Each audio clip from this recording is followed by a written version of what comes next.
ازيكم عاملين ايه؟ وحشتوني. النهارده هقول لكم على التأشيرة من السفارة، ايه الطلبات، والتأشيرة الإلكتروني ايه الطلبات. تمام.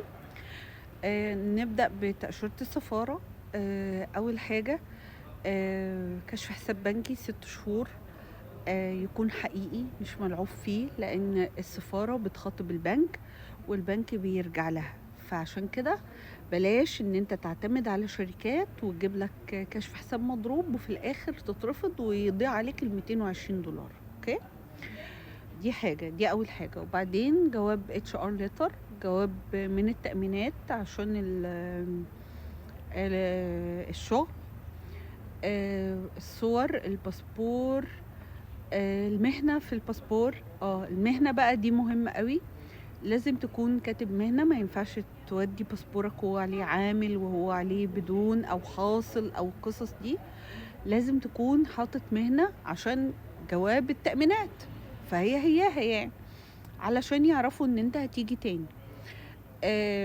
حلها ايه؟ حلها ان انت بتشوف، بتعمل سجل تجاري مثلا، او بتشتغل عند حد قريبك بيعمل لك تأمينات.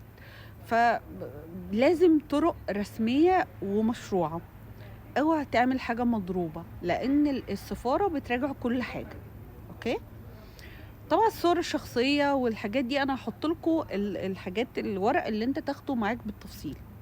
بس انا كنت لازم اتكلم في نقطة الكشف الحساب البنكي 6 شهور، لازم يكون في حركة. يعني ما يكونش كشف حساب من 6 شهور بس. انت راجل رايح سياحة، يعني المفروض ياخد ويدي كده معاك، كل شوية مصاريفك وطالع ونازل، وعلى الأقل يكون في الحساب 200,000 جنيه. 200,000 جنيه دول يعني 4000 دولار، انت طالع سياحة تصرف لك 2000. فما ينفعش ان انت حسابك يبقى فيه يعني 500 دولار مثلا وانت رايح تقدم سياحة. ده غير عقلاني. اوكي، دي من النقط المهمة جدا اللي الناس بتترفض بسببها، موضوع كشف الحساب. آه التأشيرة الإلكتروني محتاج الباسبور، صورة شخصية، ويكون معدي 45 سنة فقط. دي كل متطلبات التأشيرة الإلكتروني. اسم الأم، تقريبا من 40 ل50 دولار الرسوم تبع اللي هيعملها لك. ف احنا تركيزنا الأهم على التأشيرة بتاعت السفارة. الناس اللي عايزة تيجي لازم تظبط ورقها وتظبط ملفها كويس جدا عشان ما يروحش عليها الفلوس. كمان ان التأشيرة الإلكتروني يا جماعة تحت ال15 سنة وفوق ال45. بعد 15 سنة بيوم بيترفض، تحت ال45 بيوم بيترفض. فبلاش يعني الأسئلة اللا منطقية، اللي هو ابني عنده 15 سنة ونص، أعمل إيه عشان أجيبه؟ ما حضرتك لازم تقدم له في السفارة.